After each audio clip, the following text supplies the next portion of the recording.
Socrates never wrote a book. Socrates never built a school. Socrates never ruled a city or commanded an army. And yet, almost everything the modern world believes about truth, morality, logic, education, and free thought traces back to one barefoot man asking questions in the streets of Athens. This is not a story about philosophy as an academic subject. This is the story of a human being flawed, stubborn, brave, irritating, compassionate, fearless. This is the story of how thinking itself became an act of courage. Socrates knew the court would kill him. Socrates knew escape was possible. Socrates knew silence would save his life. Socrates chose none of those. This is the story of a man who believed something so dangerous that powerful people decided he had to die. Not because Socrates used violence, not because Socrates broke laws, but because Socrates asked questions no one wanted to answer. To understand Socrates, we must forget marble statues and textbook summaries. We must meet the man as he was. Stay with this story. The final choice Socrates makes explains why his name still matters today. Socrates was born in Athens around 469 BCE. Not into wealth, not into nobility, not into influence. His father was a stonemason, his mother was a midwife. This mattered more than people realize. Socrates grew up watching hands work for survival, watching people struggle, watching pride clash with reality. Athens was a city obsessed with image power, reputation, success, beauty. Socrates was none of those things. Physically, Socrates was mocked constantly. Ancient writers describe him as short, broad-faced, bald, pot-bellied, wide-nosed, barefoot, poorly dressed. Children laughed at him. Comedians turned him into jokes on stage. Politicians dismissed him as a nuisance. Socrates didn't fight this image. Socrates embraced it, because Socrates believed that if people focused on appearances, they were already lost. Before Socrates ever questioned a politician, Socrates fought as a soldier. This is often forgotten, but it matters deeply. Socrates served in multiple military campaigns for Athens. Accounts from fellow soldiers say Socrates endured hunger without complaint, marched barefoot through snow, stood firm when others retreated, rescued wounded comrades under fire, remained calm during chaos. This was not a fragile thinker hiding behind ideas. This was a man who proved courage in the harshest conditions, which is why his later choices carried so much weight. When Socrates spoke about bravery, discipline, and integrity, he wasn't theorizing, he had lived it. One day, a friend of Socrates visited the oracle of Delphi. The oracle was believed to speak for the gods themselves. The friend asked a simple question: "Is anyone wiser than Socrates?" The answer shocked Athens: no one is wiser. When Socrates heard this, he didn't celebrate. He was disturbed. Socrates believed he was ignorant. So how could he be the wisest man alive? Instead of accepting the answer, Socrates did something revolutionary. He decided to test it. Socrates did not believe wisdom meant having answers. Socrates believed wisdom meant knowing what you do not know. This idea alone separated him from nearly everyone else. Most people build identity around certainty. Socrates built identity around doubt, not destructive doubt, but honest doubt, the kind that clears away lies. Socrates believed most human suffering came from false confidence. People who thought they were wise but were not. People who thought they were good but never questioned themselves. People who thought they were just because society told them so. So Socrates went to the people Athens respected most, and he asked questions. Socrates did not lecture. Socrates did not preach. Socrates did not shout. Socrates asked, A simple conversation might begin like this: "What is justice?" Someone would answer confidently. Socrates would nod, then ask, "Is justice always fair?" Then, "Can something be legal but unjust?" Then, "If laws can be unjust, should they always be obeyed?" Slowly, carefully, politely, the confident answer collapsed. Not because Socrates attacked, but because the idea was weak. Socrates believed bad ideas collapse when exposed to honest questioning.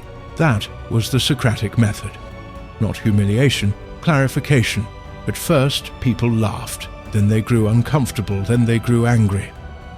Imagine being publicly admired for wisdom and realizing in front of others that you cannot explain what you claim to know. Socrates didn't embarrass people intentionally, but truth embarrasses pride. Young Athenians loved Socrates. They followed him, copied him, asked questions at home, challenged traditions. Parents hated this. Leaders feared it. Teachers resented it. Because once people learn how to question, they stop obeying blindly. And blind obedience is the foundation of power. Socrates believed something radical, that wealth, status, and power mean nothing if the soul is corrupted. Socrates argued that doing wrong harms the soul, injustice poisons the mind, ignorance is the greatest evil, knowledge leads to virtue, self-examination leads to goodness. This was not popular. Athens loved success. Socrates loved truth. Athens loved appearances. Socrates loved integrity. Athens loved certainty. Socrates loved questions. This made him dangerous. Over time, frustration turned into accusation. Socrates was blamed for disrespecting tradition, confusing young people, undermining authority, questioning religion, weakening the state. None of this was exactly true, but none of it needed to be, because fear doesn't need facts. In 399 BCE, Socrates was put on trial. The charges: corrupting the youth, impiety, introducing new ideas, disrespecting the gods. But everyone understood the real reason. Socrates made powerful people uncomfortable. The trial was public, hundreds listened. And Socrates did something no one expected. Socrates refused to play the game. Most defendants begged, most cried, most flattered the jury. Socrates did none of this. Socrates spoke calmly. Socrates told the truth. Socrates said he was helping Athens, not harming it. Socrates compared himself to a gadfly, a small insect that keeps a large horse awake. Athens, he said, had grown lazy, and Socrates existed to keep it alert.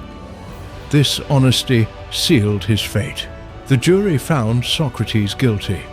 When asked to propose his punishment, Socrates joked that he deserved free meals for life. Not because he was arrogant, but because he genuinely believed truth deserved reward, not death. The jury was furious. They sentenced him to die by poison. The court had spoken.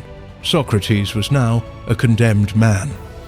But what happened next is the reason the world still remembers him not as a philosopher, but as a moral giant. After the verdict, something unexpected happened. Socrates was not taken away immediately. A religious festival delayed executions, which meant Socrates remained in prison for days, sometimes weeks, waiting for death. And during that time, friends came. They whispered, they pleaded, they begged, they had bribed guards, they had arranged safe passage, they had places for him to hide. Socrates could leave Athens that very night. Most people would. Almost everyone expected him to, but Socrates refused. This is the moment where Socrates becomes more than a thinker. This is where Socrates becomes a symbol. His friends argued the verdict was unjust. The court was corrupt. You owe nothing to a city that is killing you. Socrates listened calmly. Then Socrates said something extraordinary. Socrates argued that escaping would destroy everything he stood for. He believed laws were imperfect but necessary. If he broke the law when it harmed him personally, then all his teachings about justice would become empty words. Socrates believed something most people never consider. It is better to suffer injustice than to commit it. To escape would mean committing injustice. And Socrates would rather die than live as a contradiction. This was not weakness, this was absolute integrity. In his final days, Socrates did not panic. He did not rage. He did not curse the city. Instead, Socrates talked. He discussed the soul. He discussed death. He discussed what it means to live well. Socrates argued that death was not something to fear, because death was either a dreamless sleep or a journey of the soul, and neither, he said, was evil. What was evil was living dishonestly. Friends wept. Socrates comforted them. Even at the edge of death, Socrates remained the teacher. When the time came, the guard entered the cell carrying a cup of poison hemlock. The room fell silent.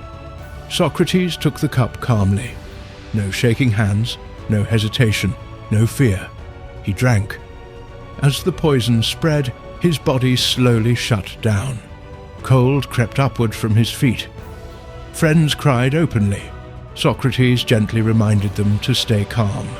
His final concern was not himself, but whether his friends were behaving with dignity. Then, quietly, Socrates was gone. Athens later tried to soften the story. They said it was law, they said it was tradition, they said it was religion. But the truth is simpler.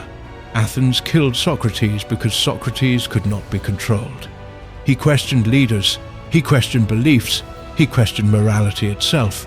And once people learn how to question, they cannot be ruled the same way again. Socrates didn't threaten Athens with violence. Socrates threatened Athens with clarity, and clarity terrifies power. Socrates never offered a system. He never gave commandments. What Socrates gave humanity was something far more dangerous, a method of thinking.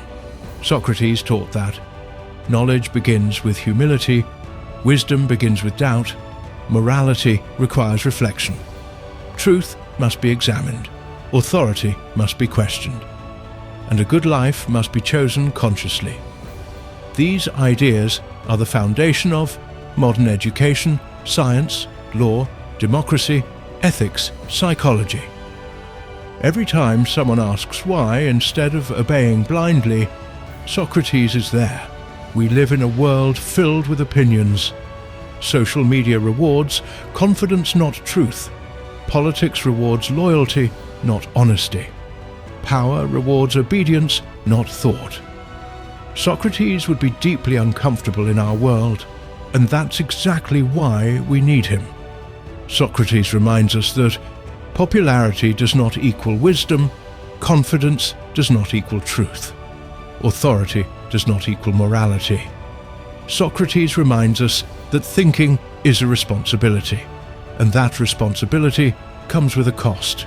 Socrates paid the ultimate price, but his death exposed something powerful. You can kill a body, but you cannot kill an idea rooted in truth. Athens tried to erase Socrates. Instead, they immortalized him, because his student Plato recorded his words, and Plato's student Aristotle built systems from them, and Aristotle's ideas shaped civilizations. Socrates never ruled a city, but Socrates shaped the world. Strip away the legend, what remains?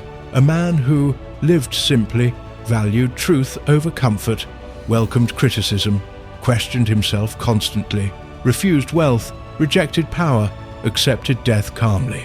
Socrates was not perfect. He was stubborn, provocative, annoying, uncompromising, but Socrates was honest.